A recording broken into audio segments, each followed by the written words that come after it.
Hello students, the question is select the incorrect statement with respect to pedigree analysis. Options are solid symbol shows unaffected individual. B. It is useful for genetic counselors. C. Proband is a person from which case history starts. D. It is an analysis for traits in several generations of the family. So बच्चे यहाँ हमें सबसे पहले समझना होगा pedigree analysis को. Pedigree analysis क्या है? इट इज अ मेथड और अप्रोच जिसमें हम क्या स्टडी करते हैं?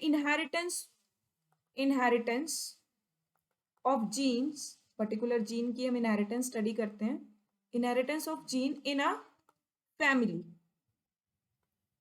Of human beings to find out the particular trait expression और the gene in a family.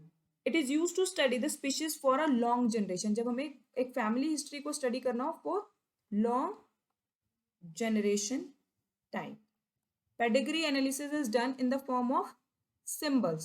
यहाँ जो symbols यूज किए जाते हैं, this is for the female, unaffected normal female, and the solid symbol just like this. हम इसे fill कर देते हैं. तो this is the diseased. It is diseased female.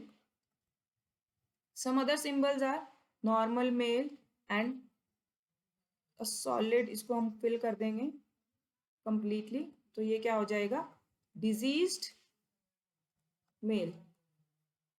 And this one is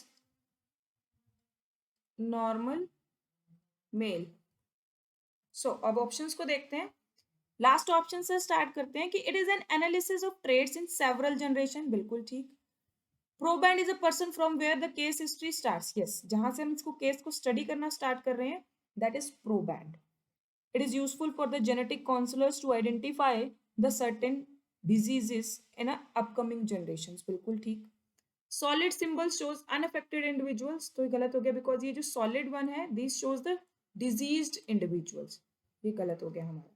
so the correct answer for the question here is option A. Thank you.